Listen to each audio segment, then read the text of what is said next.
คนซึกขึ้นเกี่ยวกับตัวเองมีท่านอยู่ว่าเรามีพ่อบ้านคนหนึ่งเราอยู่บ้านหนึ่งเป็นบ้านที่ทุกคนนับถือเราแล้วเราเป็นพ่อบ้านที่มักยางอยู่ขางใต้หาเรามักยานตีนเป่าโมไซเกิร์เรามักยางเพราะเรามักพวกมุซึกของการยานตีนเป่าอยู่ใต้หาแต่ว่ามีมือหนึ่งเราสังเกตได้ว่ามันมีเปลือกหอยเต็มอยู่ใต้หาหลายเพราะว่ามันมีพายุแล้วเปลือกหอยนั่นก็มาอยู่เต็มใต้หาอยู่เลยไว้แต่ดูนะเรายาง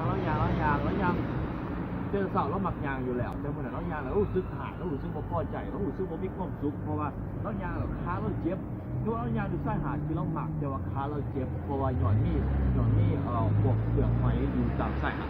เราก็เลยกลับไปบ้านแล้วเราประชุมใหญ่เราทุกคนที่อยู่บ้านเท่านั้นเราทุกคนมาประชุมเราบอกว่าเรามีความคิดหนึ่งเราสิเอาเพิ่นว่าเราสิเอาผ้าทุกคนจะออกเงินกันเอาผ้าใหญ่ๆมาปกอยู่ใต้หาดเพื่อย่ามยางจึงบ่เจ็บ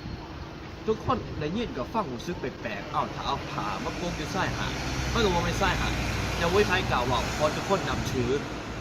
พ่อบ้านคนนั้นนอกจากมีเด็กน้อยคนหนึ่งอายุ6 ปีเราก็ถามพ่อบ้านว่าพ่อบ้านเป็นอย่างพ่อบ้านบ่ใส่เกิดพ่อบ้านก็งงพ่อบ้านว่าคอยมักยางปาตีนคอยก็เลยบ่ใส่เกิดคอยมักยางปาตีนอยู่ใส่คอยก็เลยบ่ใส่เกิดเด็กน้อยผู้นั้นก็ว่าด้วยแต่ว่าเดี๋ยวนี้หายางปาตีนมันเจ็บเป็นอย่างพ่อบ้านบ่ใส่เกิดเป็นนิทานที่คิดดีๆแล้วว่ามันหมายถึงว่าหลายครั้งหลายคราวเขาต้องการความเปลี่ยนแปลงเขาบอกว่าอยากเปลี่ยนตัวนั้นอยากเปลี่ยนตัวนี้อยากเปลี่ยนสิ่งแวดล้อมอยากเปลี่ยนคนออกทางอยากเปลี่ยนสิ่งที่อยู่สิ่งที่มีสิ่งที่ได้แต่เขาบอกเคยคิดว่าที่จริงสิ่งที่ง่ายที่สุดในการเปลี่ยนตัวเองแทนที่จะมาเก็บเปลือกหอยออกแทนที่จะเอาสิ่งบางอย่างอันนี้มาปิดอยู่ใต้หาดเป็นอย่างจะบ่ใส่เกิดลองคิ